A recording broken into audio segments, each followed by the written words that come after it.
Good morning everyone, welcome to my another study blog. I hope তোমাদের সবার preparation খুব ভালো চলছে। এখন বাজে ভোর 4:37। আমি ঘুম থেকে উঠে পড়েছি পড়ার জন্যে। আর আমি রাত জেগে পড়তে পারি না, 11:30টার মধ্যে ঘুমিয়ে পড়ি, তারপর ভোরবেলা উঠে পড়ি। এখন ঘুম থেকে উঠে যাচ্ছি হালকা একটু ফ্রেশ হতে, চোখে মুখে জল দিয়ে তারপর পড়তে বসবো। ঘড়িতে বাজে এখন 4:45 বাজে। আর এটা আমার অভ্যাস, ভোরবেলা উঠে পড়লেই সেটা আমার বেশি মনে থাকে। চোখে মুখে জল দেওয়া হয়ে গেছে। আর এখন বাইরের পরিবেশটা ঠিক এইরকম।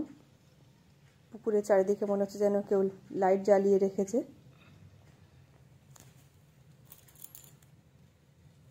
চারিদিকে ঘুটঘুটে অন্ধকার, ঝোড়ো হাওয়া বইছে। একটু পরেই সকাল হয়ে যাবে। আর জেগে থেকে সকাল হতে দেখার অনুভূতিটাই আমার কাছে খুব অসাধারণ মনে হয়। আমি এখন বসার ঘরে পড়তে বসেছি। আজকে আর বিছানাতে বসে পড়বো না, কারণ হাজব্যান্ড তো ঘুমায়, ওর ঘুমের একটু অসুবিধা হবে। আর তাছাড়া পাশে যদি কেউ একজন ঘুমায়, নাক ডাকিয়ে ঘুমায়, তাহলে তো আমার পড়তে ইচ্ছে করবে না, আমারও মনে হবে আমি একটু ঘুমাই। তাই জন্য আজকে আর ওখানে পড়লাম না, আজকে বসার ঘরে পড়তে বসেছি। এখন আমি প্রথমে ট্র্যাডিশনাল জিকে থেকে কতগুলো খুব গুরুত্বপূর্ণ টপিক পড়ব। এগুলো যে কোনো চাকরির পরীক্ষার জন্য খুবই ইম্পর্টেন্ট। এগুলো শুধু ট্র্যাডিশনাল জিকের মধ্যে পড়ে তা না, এগুলো সায়েন্সের মধ্যেও পড়ে। এখন আমি প্রথমেই পড়ব বিশ্ববিখ্যাত বৈজ্ঞানিক এবং তাদের গুরুত্বপূর্ণ আবিষ্কার। ফুড এসআইতে আমি দেখেছিলাম এরকম একটা প্রশ্ন এসেছিল 2019 সালে, মেবি এসেছিল, বিশ্ববিখ্যাত কিছু বৈজ্ঞানিক এবং তাদের বাসস্থান বা তাদের বাড়ি কোথায় ছিল, এরকম প্রশ্ন এসেছিল। তাই যেগুলো খুব ইম্পর্টেন্ট, যেমন Johannes Gutenberg, Christopher Columbus, Vasco da Gama, এরা কোন দেশের মানুষ ছিলেন, এগুলো একটু ভালোভাবে পড়ব। এগুলো বিভিন্ন পরীক্ষার জন্য খুব ইম্পর্টেন্ট। বিশ্ববিখ্যাত বিজ্ঞানী এবং তাদের আবিষ্কার পড়ার পর এখন আমি পড়ব বিশ্ববিখ্যাত ভারতীয় বৈজ্ঞানিকগণ। আর্যভট্ট, স্যার রোল্যান্ড রস, আচার্য জগদীশচন্দ্র বসু, আচার্য প্রফুল্লচন্দ্র রায়, চন্দ্রশেখর, সত্যেন্দ্রনাথ বসু ইত্যাদি যে সমস্ত যে ভারতীয় বিশ্ববিখ্যাত বৈজ্ঞানিকগণ আছেন, তারা কি আবিষ্কার করেছেন, এগুলো খুবই ইম্পর্টেন্ট। এগুলো বিভিন্ন পরীক্ষার জন্য খুব ইম্পর্টেন্ট। এগুলো একবার পড়ে ফেলবো। দেবদত্তের ইয়ারবুক বলে এই বইটা থেকেই আমি আজকে বিজ্ঞান ও প্রযুক্তি ট্র্যাডিশনাল জিকের টপিকগুলো পড়ছি। যাদের কাছে এই বইটা নেই তাদের টেনশন করার কোনো কারণ নেই। ক্র্যাক WBCS, তুলসীর হ্যান্ডবুক, নিতিন সিংহানিয়া, যার কাছে যে বই আছে, আমি যে টপিকগুলো আজকে পড়ছি যে কোনো বইয়ে অ্যাভেলেবেল, তাই যার কাছে যে বই আছে সেখান থেকে এই টপিকগুলো পড়ে নিও। এই টপিকগুলো বিভিন্ন এক্সামের জন্য খুব ইম্পর্টেন্ট। সকাল হয়ে গেছে, এখন ছাদে চলে এসেছি। ব্রাশ করতে মর্নিং ওয়ার্কটাও সেরে নেব।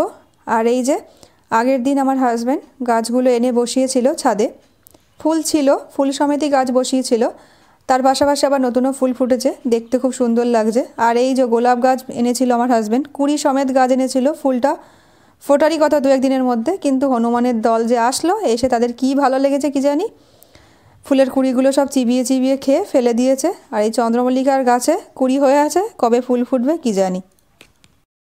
ফ্রেশ হয়ে নিচে এসে এখন আবার পড়তে বসেছি। এখন আমি কারেন্ট অ্যাফেয়ার্স পড়ব। কারেন্ট অ্যাফেয়ার্সের থেকে আজকে একটা নতুন টপিক পড়ব, আর্ট অ্যান্ড কালচার 2023।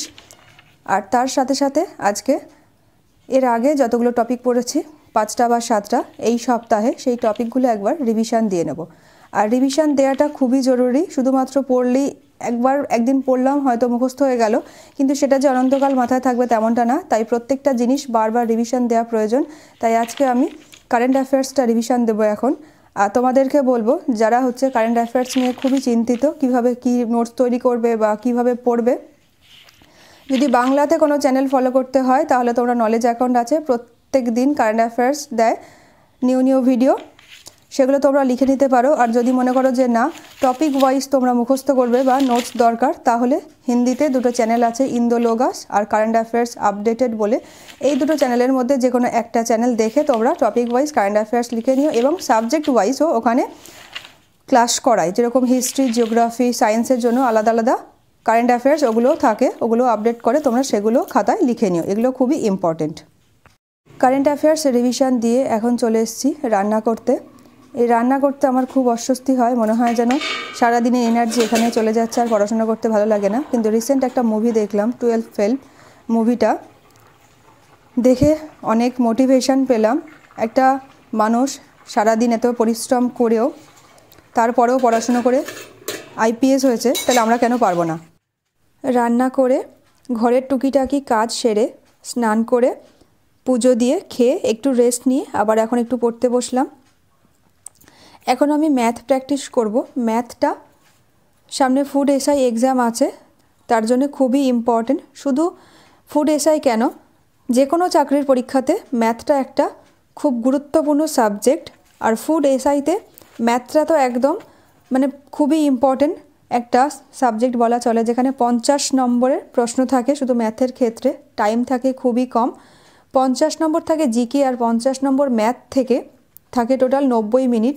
ওই 90 মিনিটের মধ্যে জিকে করা প্লাস হচ্ছে 50টা ম্যাথ কমপ্লিট করা একদম মানে সহজ হবে না। ম্যাথটা তাই খুব ভালোভাবে প্র্যাকটিস করতে হবে আর টাইমলি দেখতে হবে যে কতক্ষণ সময়ের মধ্যে আমরা কতগুলো ম্যাথ করতে পারছি। টাইমটা খুব মানে মেনটেন করতে হবে ফুড এসআইয়ের ক্ষেত্রে, যেহেতু 50টা ম্যাথ। আর এটা WBCS প্রিলিমস নয় যে আমি আস্তে আস্তে ঘুমিয়ে মানে অঙ্ক করছি বা মানে আনসার করছি তো করছি। এটা ফুড এসআই, ম্যাথের ক্ষেত্রে স্পিড না থাকলে পাস করা চাপের হয়ে যাবে। আজকে আমি অ্যালিগেশন থেকে ম্যাথ প্র্যাকটিস করব। ছোট একটা চ্যাপ্টার, খুব বড় না, খুব বেশি টাইপ এখানে আমাদের করতে লাগবে না। এখানে মোটামুটি 20 থেকে 30টা টাইপের অঙ্ক করলেই এনাফ।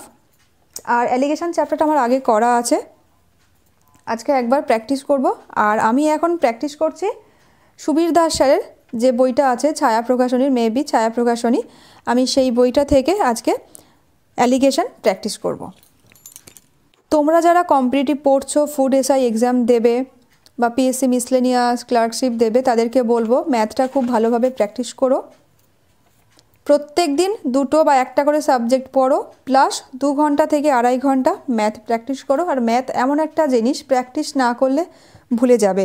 আর প্র্যাকটিস যদি না থাকে তাহলে ম্যাথ করার ক্ষেত্রে সে স্পিডটা আসবে না। আর ফুড এসআইতে হচ্ছে স্পিডটা খুব ইম্পর্টেন্ট। তাই প্রত্যেক দিন তোমরা ম্যাথ প্র্যাকটিস করো, প্লাস কারেন্ট অ্যাফেয়ার্স পড়ো এবং অন্যান্য যে কোনো একটা করে সাবজেক্ট ডেলি পড়ো। অ্যালিগেশন থেকে 2019 সালের ফুড এসআই কোয়েশ্চেন পেপার দেখলাম, মনে হলো যতদূর মনে পড়ছে আমার 2টো কি 3টে এরকম প্রশ্ন এসেছিলো। তাই অ্যালিগেশনটা তোমরা খুব ভালোভাবে প্র্যাকটিস করো। ম্যাথে আমি প্রচণ্ড উইক ছিলাম, এখনও যে খুব একটা ভালো সেটা বলবো না, খুব একটা স্ট্রং আমি নই। আমি যখন ম্যাথ প্রথম শুরু করেছিলাম খুব ভয় করতো, তাই আমি ম্যাথটাকে নিজের আয়ত্তে আনার জন্য এইভাবে টাইপ 1 টাইপ 2 করে করে ম্যাথগুলো লিখে সলিউশন দিয়ে রেখেছিলাম। দেখতে পাচ্ছ এই জিনিসগুলো আমি কখনো ছাড়ি না। যখনই আমি যে চ্যাপ্টার থেকে ম্যাথ করি আগে এই টাইপগুলো দেখে নিই, দেন আমি আবার প্র্যাকটিস করতে শুরু করি। তোমরাও তাই করো। যে কোনো একটা বই থেকে যখনই ম্যাথ প্রথম করবে না, তখনই হচ্ছে টাইপ 1 টাইপ 2 করে লিখে ম্যাথগুলো প্রথমে লিখে অঙ্কটা তারপরে সলিউশন করে রেখো, এতে তোমাদের হেল্প হবে। আর আমি যখন প্রথম ম্যাথ প্র্যাকটিস করা শুরু করেছিলাম তখন আমি চঞ্চল ঘোষ স্যারের বইটার থেকে শুরু করেছিলাম। এখনও আজও পর্যন্ত আমি চঞ্চল ঘোষ স্যারের বইটা ছাড়িনি। এই বই থেকে প্রথমে আমি ম্যাথগুলো করেছিলাম টাইপ 1 টাইপ 2 করে লিখে। এই বইটা খুবই ভালো, এই বইটাতে প্রচুর টাইপ আছে।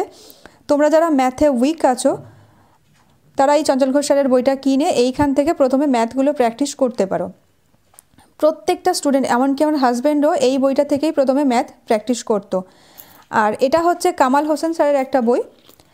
আমি হচ্ছে চঞ্চল ঘোষ স্যারের বই ওটা কমপ্লিট করে তারপর আমি কামাল হোসেন স্যারের এই বইটা থেকে প্র্যাকটিস করেছিলাম। যখনই আমি আবার কোনো নতুন টাইপ পেয়েছিলাম, যে টাইপগুলো আমি চঞ্চল ঘোষ স্যারের বইয়ে পাইনি, সেই টাইপগুলো আবার আমি যে খাতাতে আমি ম্যাথ লিখে প্র্যাকটিস করতাম টাইপ 1 টাইপ 2 করে, আবার নতুন টাইপ পেলে লিখে নিতাম।